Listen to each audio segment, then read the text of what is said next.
Business law. Chapter 1 to 8 we have covered so far. Let's move toward chapter 9. Chapter 9 is about the directors. Who are directors? Who run the company, mean management of the company, because owner of the company are called shareholder. What's going on? So owners of the company are shareholder and management who manage the company are directors. And in a company, there are two types of directors. In a company, there are two types of directors. Executive directors called EDs and non-executive directors and EDs. Executive directors are full-time employee of the company. And they are involved in day-to-day running of business operations.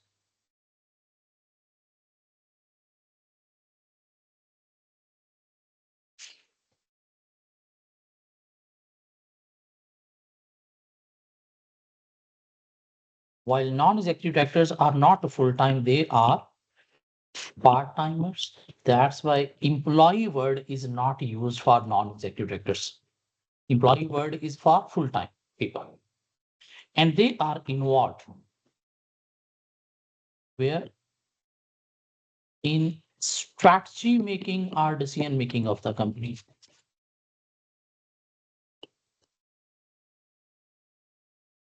They are not involved in day-to-day running of the business. In fact, these non-executive directors are experienced people who have worked in the industry as executive director. Now they are sharing their knowledge and experience in decision making of the company so that the company can make best decision by using their knowledge, their expertise. And according to corporate governance codes, in a company, there should be at least half non-executive directors. Mean executive directors should not be more than non-executive. Non-executive should at least be equal or even more is better. Why? Because in executive directors pay, there is a salary, fixed salary, as well as a bonus, mean performance rated pay. And they can achieve bonus by showing some target. And if company is not meeting that target, they involve themselves in short-termism, self-interest strategies. And non-executive director, they work on fixed fee, not salary, fixed fee. There is no bonus element in their remuneration. So they challenge short-termism, self-interest strategies of executive directors because for a company, long-term strategies are more beneficial rather than short-term. So let's discuss about directors.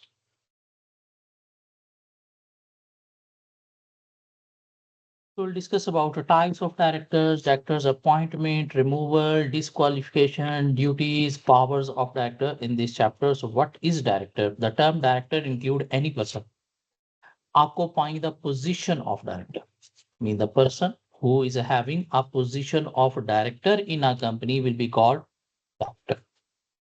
By whatever name, executive, non-executive, whatever, who is having a position of a director in a company will be called director. The decision as to whether someone is director is therefore based on their function and not their title. If any person is working as a director, mean he is performing the role responsibility of company director, he will be called director. Whatever will be his title, whether finance director, whether HR, whatever is the title, he will be called director. A director must normally be aged at least 16. Below 16 can never be director of the company. There is another term called de jure director. Who is a de jure director? Who is formally appointed, legally appointed as per company law. Director of the company will be called de jure director. De jure, who is formally, legally appointed as a director of the company and working as a director will be called de jure director. Who is a de facto director? Who is not appointed legally or as per Company Act. But he will work as a director, but not appointed formally as per Company Act will be called de facto director.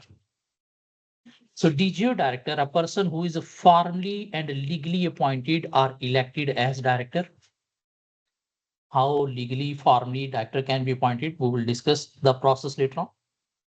In accordance with the Articles of Association of the company and gives a written consent to hold the office as a director.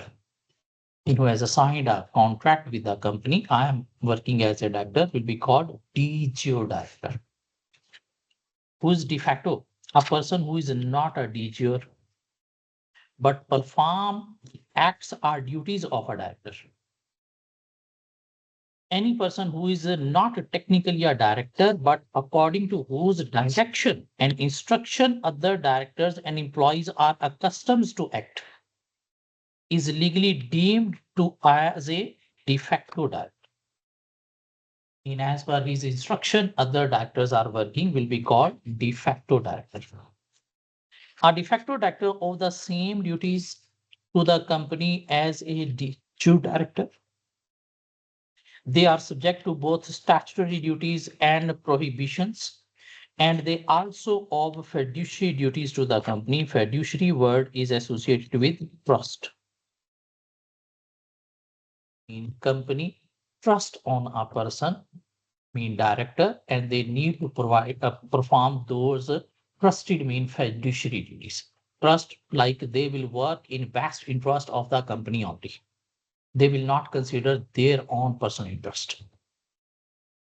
So de jure director who is appointed formally, legally as per Article of Association, and de facto who is not appointed as a de jure, but he will be having the same responsibilities, liabilities as a de jure director. There are some other types of directors. Mainly, there are two types of director, executive and non-executive.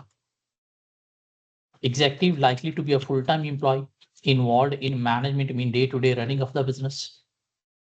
Perform a specific role under service contract, whether he will be looking for finance, HR, marketing, production, purchase, sale, may be distinguished by a special title such as a sales director or finance director. Because normally these people who are working full time, they are involved in main operation of the business, they are executive. Non-executive, part-timer. That's why they are not employed. Bring outside expertise to the board, means sharing their knowledge, experience in decision making. Contributes an independent view, and they are independent because their pay doesn't include bonus element. Exert control over executive director, and they challenge executive short-termism strategies. Subject to same duties, control, and potential liabilities as a executive director, but their duties, control, and liabilities are same as of executive directors. These executive directors choose their leader as a company managing director called CEO, Chief Executive Officer. Who is the CEO? Main leader of the company, main leader of the executive directors. Who is mainly responsible regarding performance of the company? Who will be controlling other directors as well? So a director appointed to carry out overall day-to-day management functions is called managing director or CEO, Chief Executive Officer. The model articles allow the board to delegate to the CEO any powers they see fit. MD or CEO are same? Same. Managing director, chief executive officer is the same. Only the name is different. Mean leader of the organization. The MD CEO has a dual role, member of the board and also executive officer.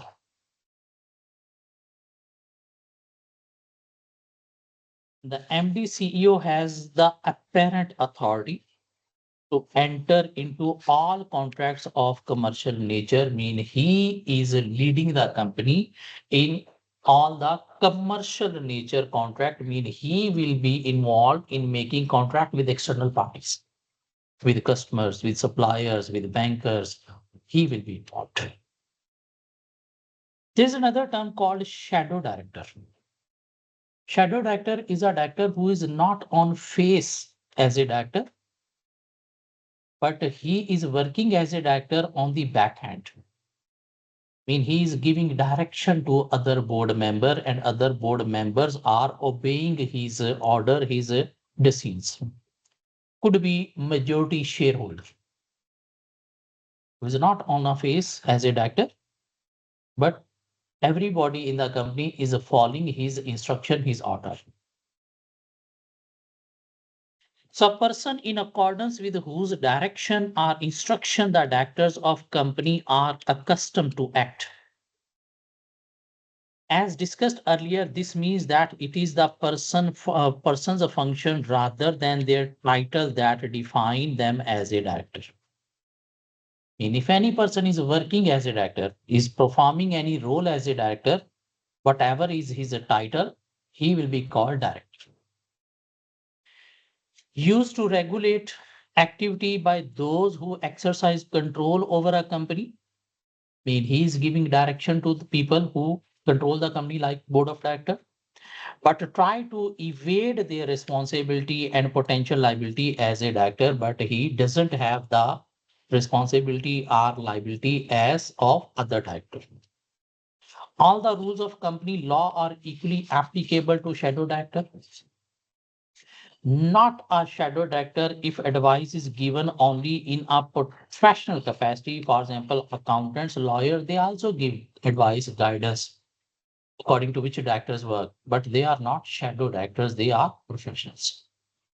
So shadow director is a person who is involved in decision making of the company, but is not declared as director of the company.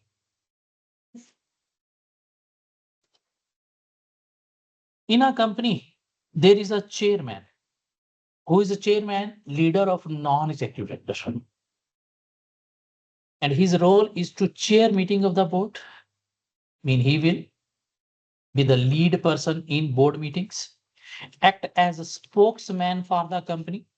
Mean he resolve matter within the company and has a casting vote. Casting vote mean in a board meeting, the decisions are finalized according to voting. If executive directors are in more number, their views will be accepted as a final decision. If non-executive directors are more in number, whatever they want, that will be finalized as a decision. But if both executive and non-executive are equal, to give more importance to non-executive director, his vote, chairman, extra vote will be in favor of non-executive director. If executive, non-executive are equal, then how we can provide majority to non-executive by including chair? Mean his vote will work as a extra vote, mean casting vote in case of executive decisions are going to be imposed. Because executive normally take decision in their personal interest. They involve themselves in short-term decision making. That's why, according to corporate governance, there should be at least non-executive director so that they can challenge executive director's short-termism strategies. And if executive directors are also 10, non-executive directors are also 10, so their views should be accepted. So how they will be in majority by including chairman extra vote. This is called as a casting vote. Mean will help to finalize the decision.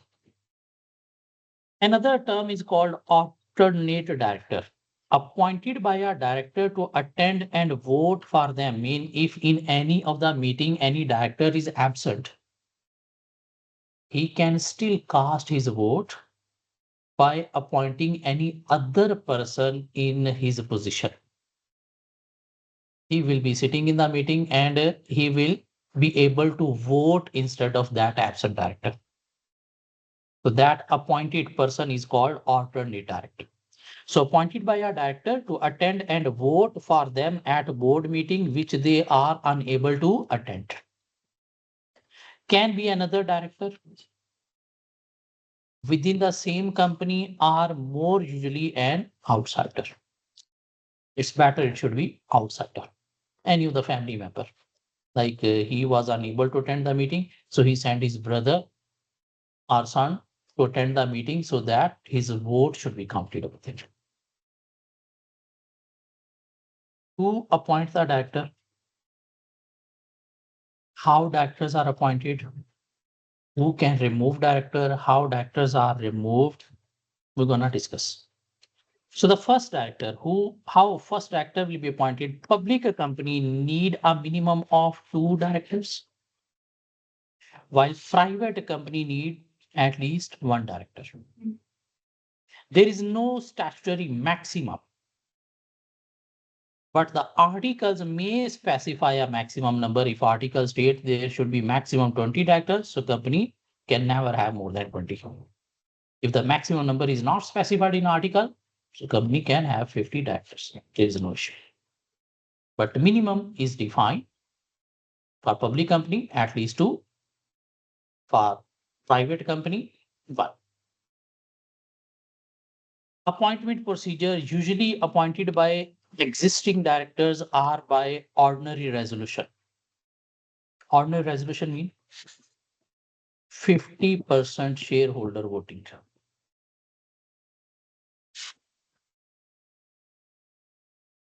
In who appoint the directors? Shareholder members. How? If in a person favor there is a 50% or more shareholder voting, that person will be appointed as director. Or if that during the year any of the director left his office, may resign, then existing director can appoint a new director. So who can appoint new director? Existing directors, or by ordinary resolution. Ordinary resolution means 50% or more shareholder voting in a meeting.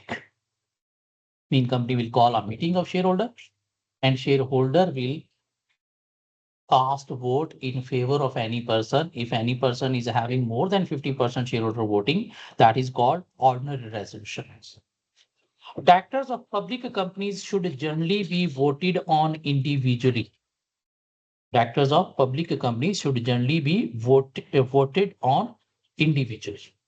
A director's action are valid,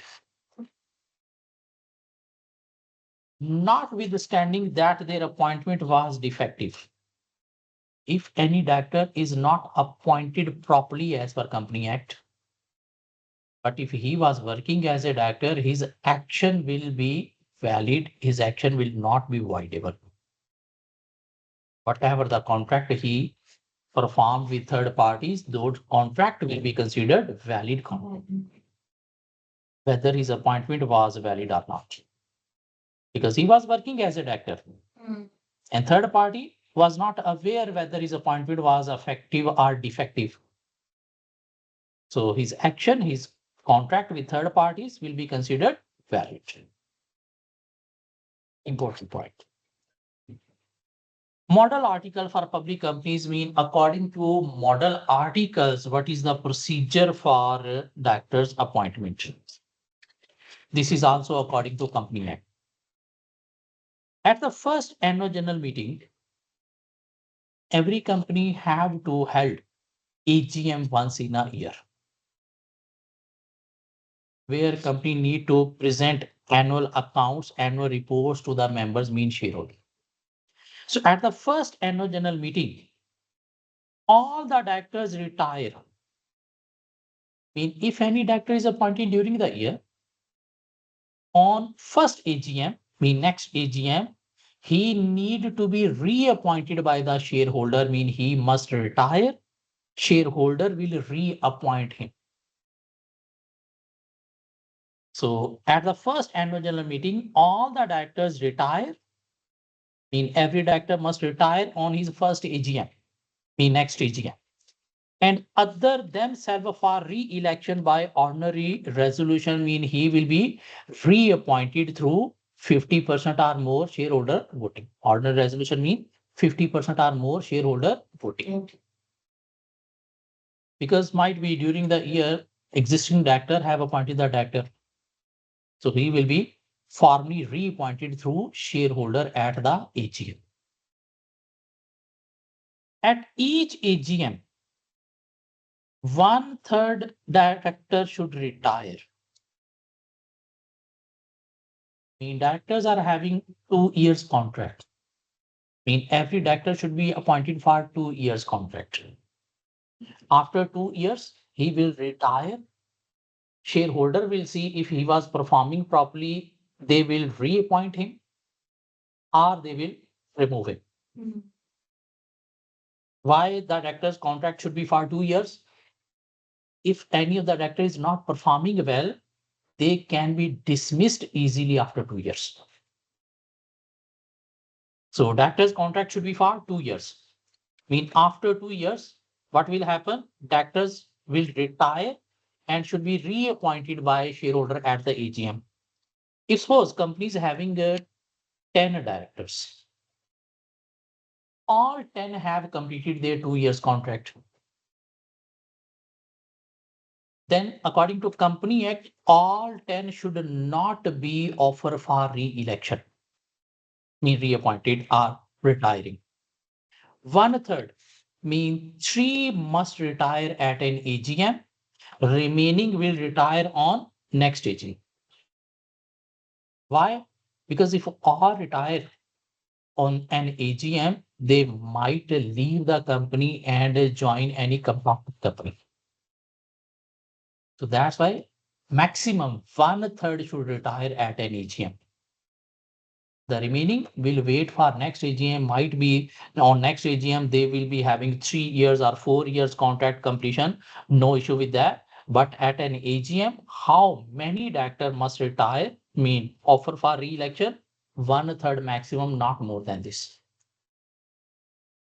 If any director appointed during the year, on his next mean first AGM, he will be retired, mean reappointed by shareholder. And director should retire every 2 years. And maximum how many? 1/3, not more than this. So at each AGM, 1/3 retire, those most senior in who have completed more years. They can be re-elected. Re-elected means reappointed by the shareholder if they were performing better. Casual vacancies mean if during the year any directors left, his vacancy is called casual vacancy. Are filled by the board, mean who will fill the casual vacancy? Existing directors, because they will conduct interview and finalize a candidate until the next AGM when the new director must stand for election and he will retire on his first AGM and should be reappointed by the shareholders. Can you understand these 3 points? So every director must retire on his first AGM so that he should be reappointed by shareholder through ordinary resolution.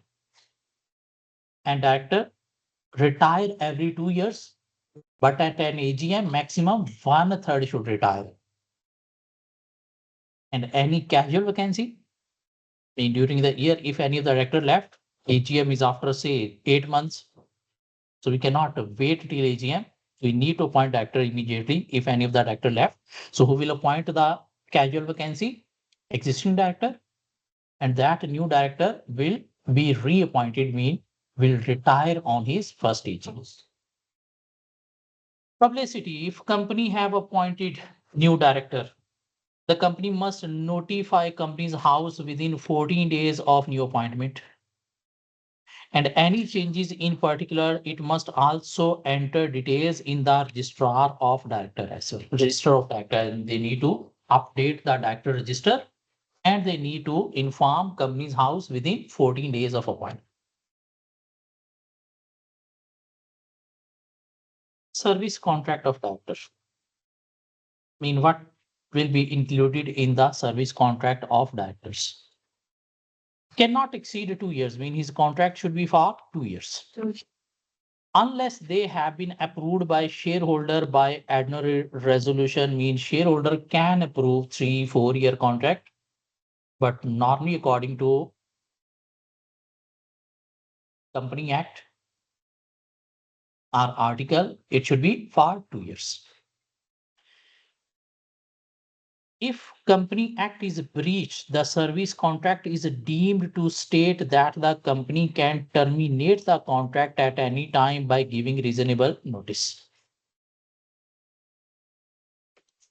The service contract must be kept open for inspection at the company's registered office. The directors of a quoted means listed company, whose shares can be bought on stock exchange, must prepare a director's remuneration report for each financial year of the company. The report will contain for each person who was a director during the year. Mean they need to prepare director's remuneration reports. Sir. And this report also includes the date of the contract, the unexpired term, and the detail of any notice period. Any provision for compensation payable upon the termination of the contract. Mean if director terminate the contract, what will be the compensation? Such detail of other provision in the contract are necessary to enable members of the company to estimate the liability of a company in the event of early termination of the contract. In either company terminate the contract or director terminate the contract, what will be the liability? Either on member or on director, that should also be stated in the service contract. Compensation for loss of office. If any director is removed, retired, leaving the office, he will be provided some compensation like a gratuity, pension, something like that. So that should also be disclosed. So gratuitous payment, gratuitous means leaving payments at the time of leaving the company. He will be receiving some gratuity or pension. So those payments are called gratuitous payment, must be disclosed to all members and approved by ordinary resolution. Mean what will be the pension if director leave after 5 years, after 10 years, after 2 years? So that should be approved by the members through ordinary resolution. If not approved, director holds payments on trust for the company, then he will be receiving these payments as per company policy. If it is approved by the members, then according to that, otherwise company can pay according to their rules. But those must be disclosed to the members. Disqualification means when a director will be considered disqualified, mean he cannot work as a director. He should leave his office immediately. Director must vacate their office if they become bankrupt. Bankrupt person cannot be qualified director. They become bankrupt or a person? Directors become bankrupt. He will not be work as a director. And Company Directors Disqualification Act 1986 defines some rules. The CDDA 1986 was introduced to prevent the misuse of the limited liability status of companies by directors who would set up a new company to carry on essentially the same business. Means sometime director leave the company and start a new business, so they will not be considered qualified directors. As an old company which has ceased trading with unpaid debts, even if company become insolvent, they will not be able to start new business. They will be considered disqualified. A disqualified director cannot be concerned in the management of a company, directly or indirectly, or act as liquidator, receiver, or promoter. Liquidator, who is finalizing things on liquidation of a company when a company becoming debt.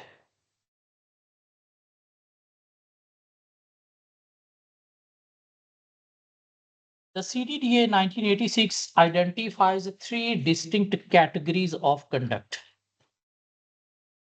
General misconduct in connection with the company. If directors is involved in any kind of misconduct while working as a director, he will be disqualified.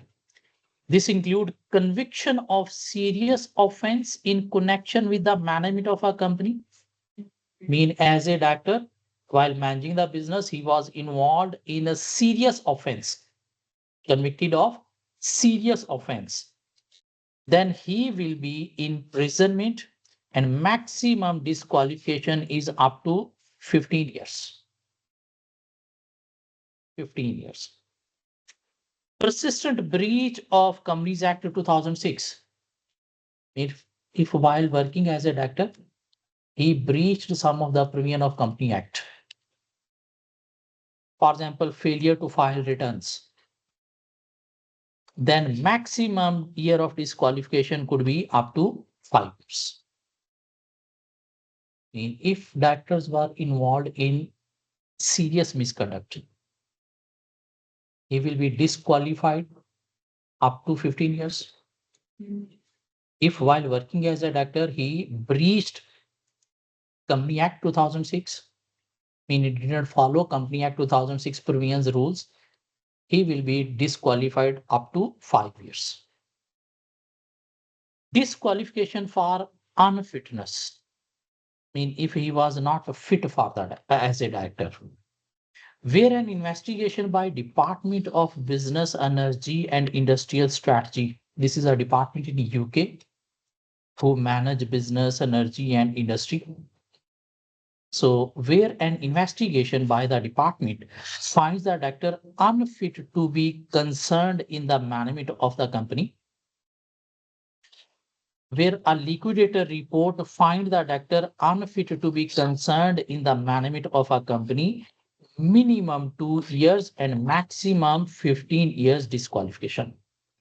Unfit means a person was not of sound mind, a person was bankrupt and working as a director, he was not having a qualified director or he was not appointed properly as a director.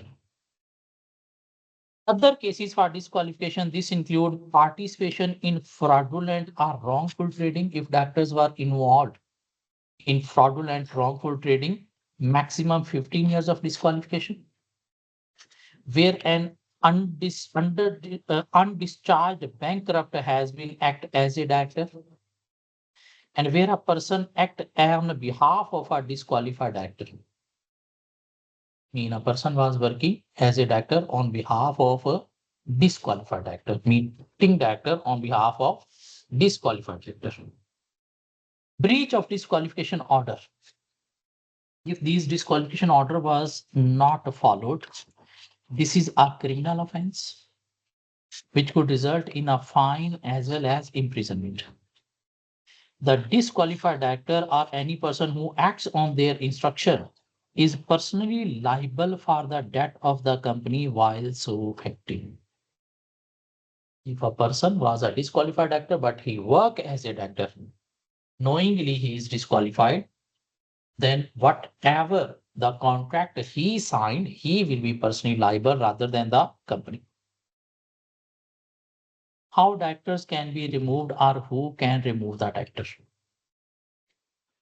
Under Company Act, a company may, by ordinary resolution, remove a director before expiration of their period of office, notwithstanding anything in article, any agreement between the directors and the company.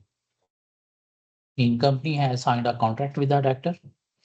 If he was not performing properly, he can be removed by shareholder with 50% or more shareholder voting mean ordinary resolution, not special resolution. Ordinary resolution mean greater than 50% voting. There is called a special resolution. Special resolution mean greater than 75% shareholder voting. So directors can be removed through ordinary resolution, not special resolution. Thus, a director can be removed despite any provision of the contrary in their service contract. Mean if he was not performing as per the contract terms, he can be removed.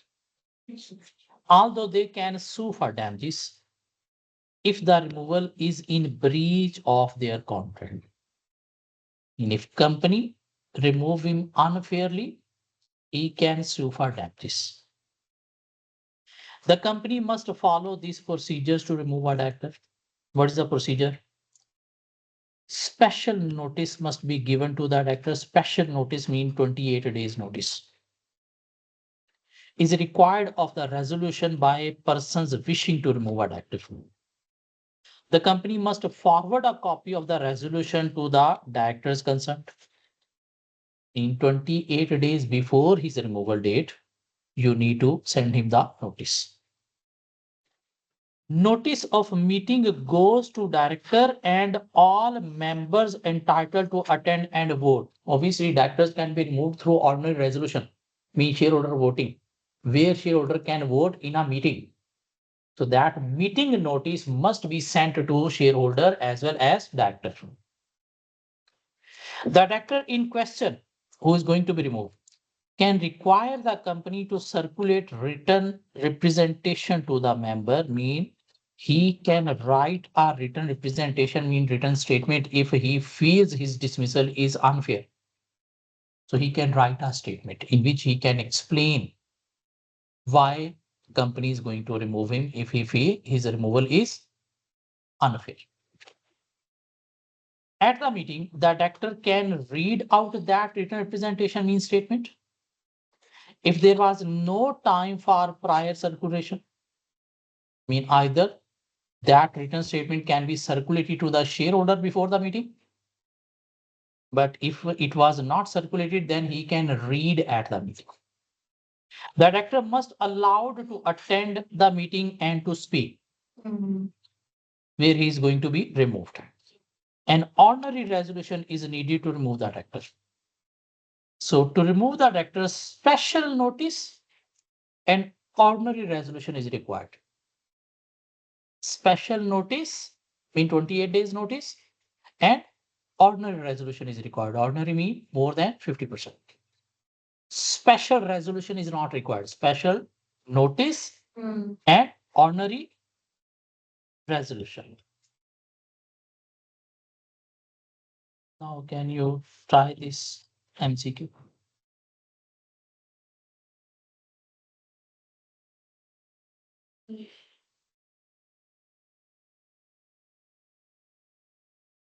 The ordinary resolution with special notice.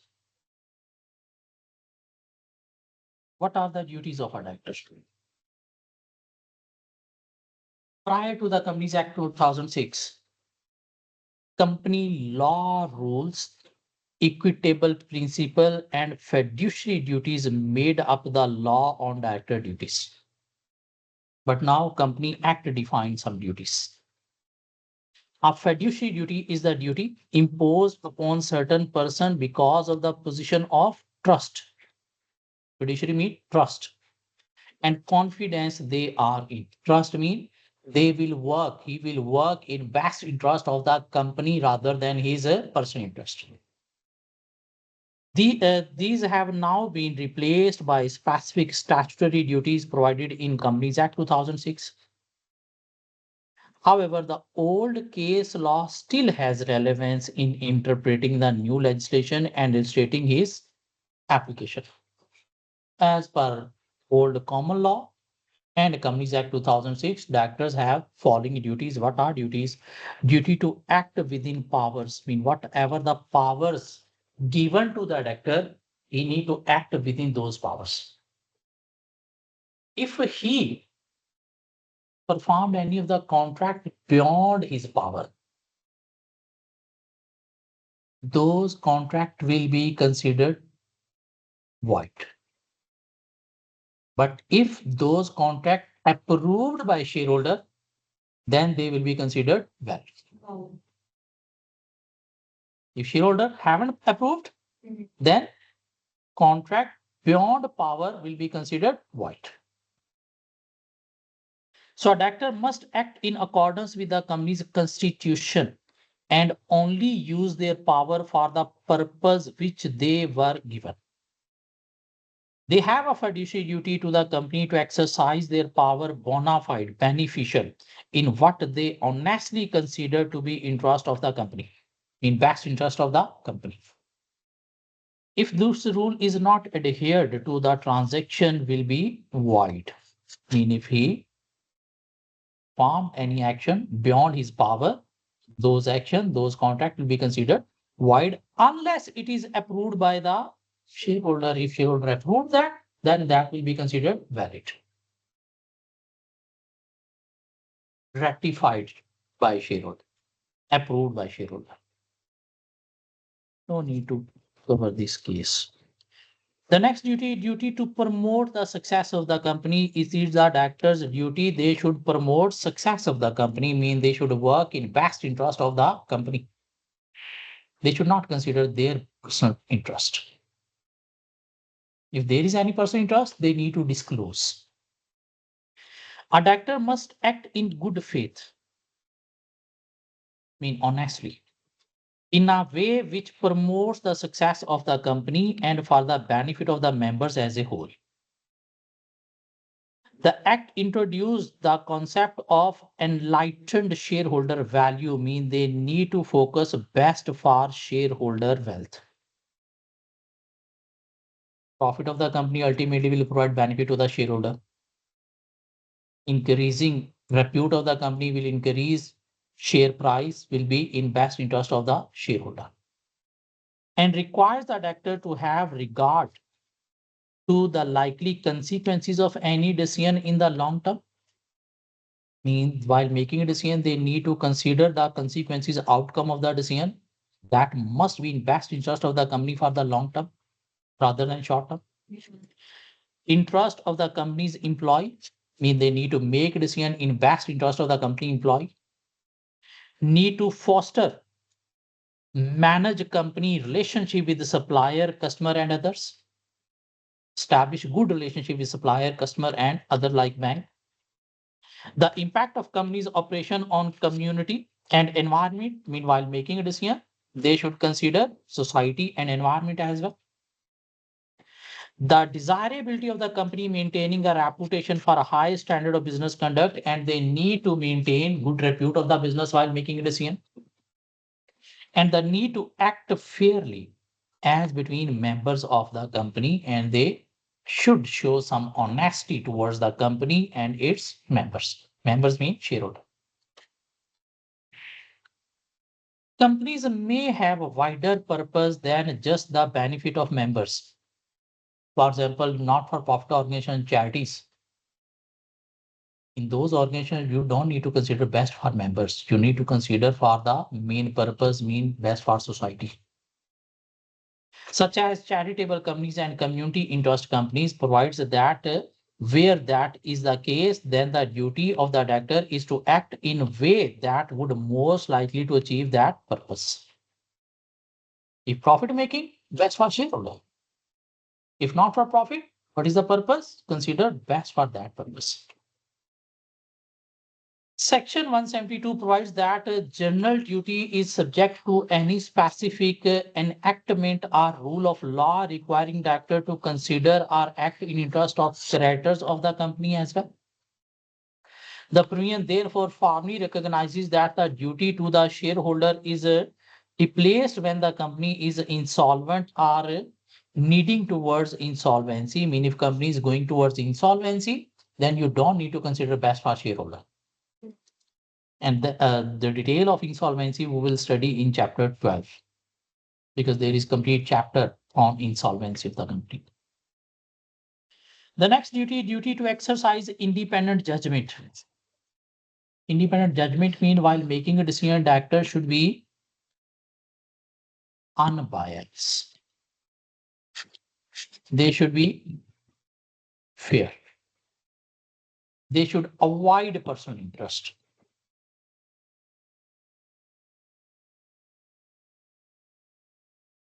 Mean they should be independent. Independent mean their work should not be compromised, should not be under influence of personal interest. So a director of a company must exercise independent judgment. This duty is not infringed by a director acting in accordance with the agreement duly entered into the company that restrict the future exercise of discretion of its director in a way authorized by the company constitution. Mean he should be unbiased, he should be fair, he should avoid personal interest. Duty to exercise reasonable care, skill, and diligence. Mean he should perform his duty with care, with his expertise, and in diligence, mean honestly. The standard expected of a doctor is that of a reasonably diligent person with a general knowledge, skill, and experience that could reasonably be expected of a doctor. Mean whatever is expected from a position of the doctor, he should perform accordingly. The actual knowledge, skill, and experience held by the doctor, and he should use his actual knowledge and experience. And for this, there are two tests. One is called objective test and one is called subjective test. What is objective test? Whatever is required at a position of a director, he should perform according to that expectation. That is called objective test. Mean what skills, experience, knowledge is required to be used at a director position, he should use that knowledge, experience. What is subjective test? If company have appointed a director on a position, but he is having more experience, more qualification, then he should perform as per more qualification and more experience. I mean, he should show something extra as per having some extra qualification, extra experience. That is subjective test. Objective test, whatever is normally required at that position, he should perform accordingly. Subjective test, if he is having some extra qualification, extra expertise, extra experience, he should show those extra things. He should prove while working those extra things. Subjective test, a doctor is carrying out their function must show such care as could reasonably be expected from a competent person in that role. In whatever is expected at that role, he should perform accordingly. It is not a defense for a doctor to claim lack of expertise. You cannot say, oh, I was not having expertise. No. If you are sitting on a position, so it is expected you possess those expertise, not extra of that position. Subjective test, a doctor is expected to show the degree of skill which may reasonably be expected from a person with their knowledge and experience, mean extra. If he is having extra knowledge, experience as compared to other, so he should work extra as compared to other. That is subjective test. No need to cover this. A director need not exhibit in the performance of their duties a greater degree of skill than may reasonably be expected from someone with their knowledge and expertise. And if he don't have extra knowledge experience, so he should perform as per the role where he is sitting. A director is not bound to give continuous attention to the affair of the company. A director is not bound to give continuous attention to the affairs of the company. Mean he should perform as per normal. where duties may properly be left to some other officials. A director is justified in absence of ground of suspicion in trusting that official to perform their duties honestly. So where duties may properly be left to some other officials, mean he should work as a director, whatever the duties of the director he should perform. Any other specialist person duties he is not expected to perform.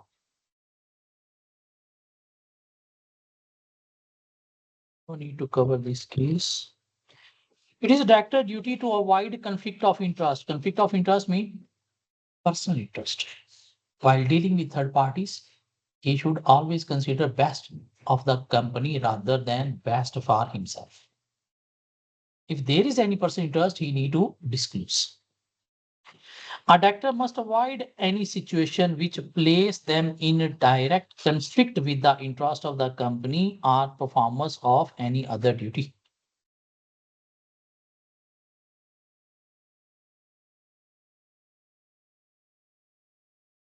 Not to accept a benefit from third party personal benefit like bribes. He should not accept that. A director must not accept any benefit from third party which arises by reason of them being a director or performing not performing as a director. I mean, due to his position, he should avoid getting any benefit from third party, bribe, even any gift. Unless acceptance cannot reasonably be regarded as likely to give rise to conflict of interest. In sometimes gift can be accepted, but due to that gift, there shouldn't be any conflict of interest. That is not a stopping to perform your main role. Might be any third party giving you a gift and they want some extra favor that is beyond your normal rules. So that will be considered as conflict of interest. If they are sending you a gift and you are performing as per routine rules, you are not providing any extra support, so there will be no conflict of interest. But those gifts you need to disclose. Duty to declare interest in proposed transactions or arrangement mean any personal interest, any gift you need to disclose. A director is required to declare the nature and extent of any interest, either direct or indirect, through a concerned person that they have in relation to a proposed transaction or arrangement with the company. If director breach his duties, what could be the consequences? Director owe their duties to the company as a whole, not to individual members. The directors may be required to make good any loss suffered by the company. Mean he haven't performed his duty properly and due to that breach, company suffered any loss. Who will compensate the company? Director. Contracts entered into between the company and the directors may be rendered voidable if he performs some of the contract beyond his powers. But those contract will be valid if shareholder ratified mean approved. Any property taken by the directors from the company can be recovered from them if it is still in their possession. Property may be recovered directly from a third party unless that third party acquired it for value and in good faith. An injunction means stop order may be an appropriate remedy where the breach has not yet occurred. If shareholder knows that actor is going to perform anything beyond his power, beyond his duties, they can stop that actor to perform that act. Injunction means stop act may be appropriate remedy where the breach has not yet occurred. Mean it is expected that actor is performing something beyond his duty but haven't performed yet. So they can stop in performing that act. Section Company Act 2006 provide that any provisions to exempt a director from or indemnify them against any liability for breach of duty or negligence is void. Company Act states that the company can ratify, mean approve, a breach of duty or passing an ordinary resolution, mean if any void act has been made by the director, shareholder through ordinary resolution can approve and make it legal, make it accepted. Test your understanding too, please.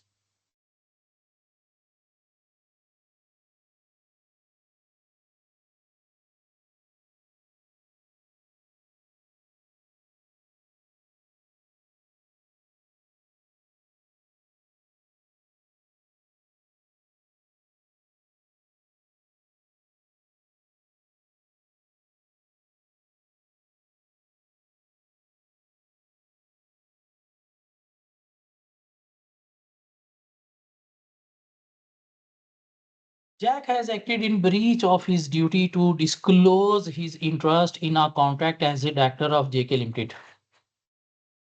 The breach cannot be ratified by the shareholder. No, they can ratify it. The breach may be ratified by a written or ordinary resolution. Yes. The breach may be ratified by a provision in the company's articles. No. The breach may be ratified by a resolution of the board of directors. No, resolution passed by shareholder rather than board of directors. What are the powers of directors? The division of power within a company is between the board of directors who manage the business on a day-to-day basis and the member who make major decision about the running of the company's business is a general meeting. Mean the power of directors are same for all board of directors that are decided in any of the general meeting by shareholder. Directors are required to exercise their power in accordance with the company's constitution, i.e. the article, which usually authorize the director to manage the company business to exercise all the power of the company for the purpose concerned within the company business. If the purpose is profit best for shareholder, if other purpose, they should use their power accordingly that purpose. Note that the power to manage the business of the company is given to the board as a whole, not to individual directors. Where a company's articles delegate the management of the company's business to the board, the member have no right to interfere in decision made by the board. If directors are making any decision according to their authority powers provided, members cannot interfere with them. Members mean shareholder. Directors are not an agent of members and are not subject to their instruction as to how to act. Because they are expert, they are managing the company, so they know better what decision they should make.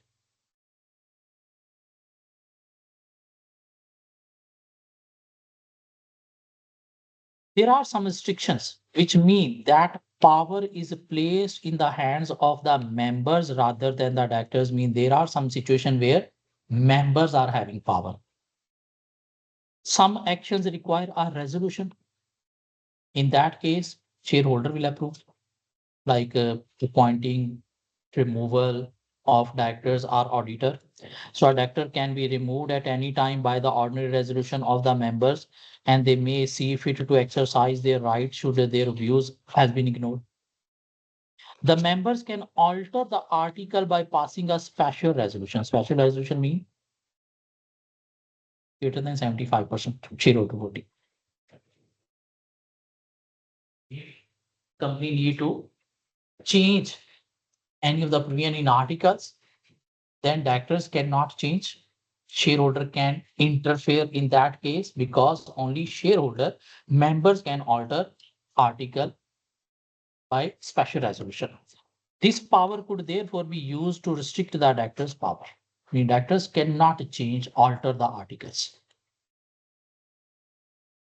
The control of directors, although directors manage the company on a day-to-day basis, a company is ultimately controlled by its members.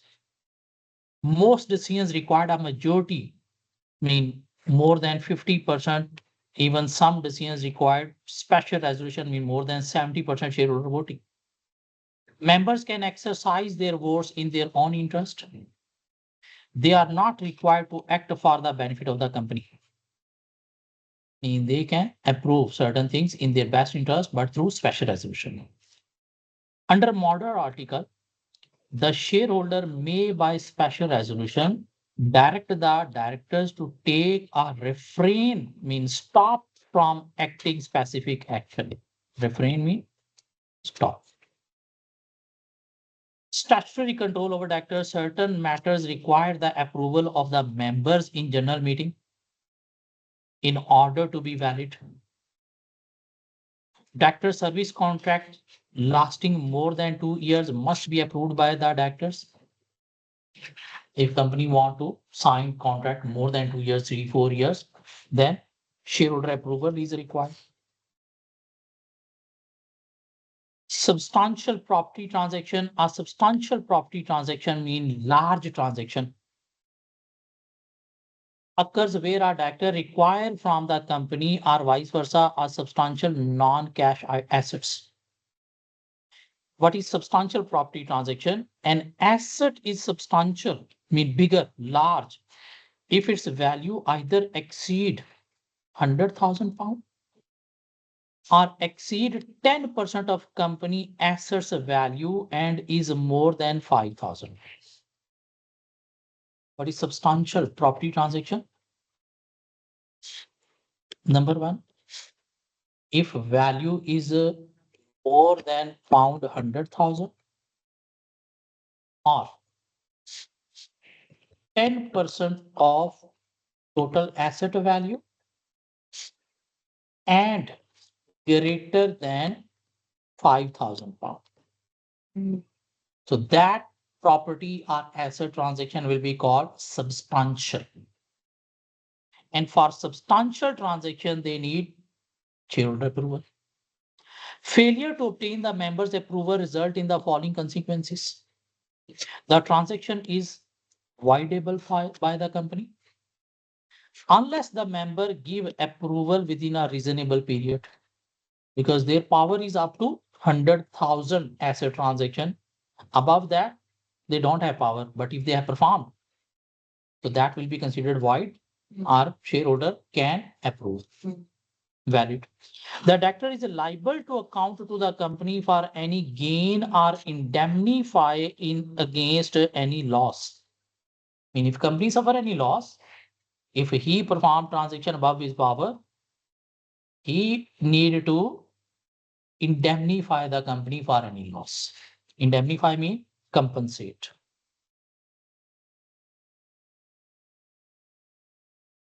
Loans to director. Director can receive loan from the company or on guarantee of the company, but again, member approval is required.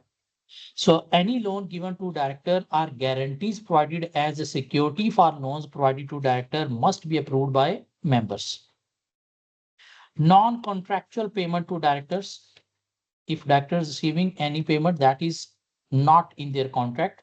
So any non-contractual payment to directors for loss of office when he was leaving must be approved by the members, like he is receiving some gifts from the company. So that must be approved from the members. Directors are having three types of authorities. Express, that is written into their contract. Employed as a position of director, what is expected. And apparent or ostensible, that is for third party.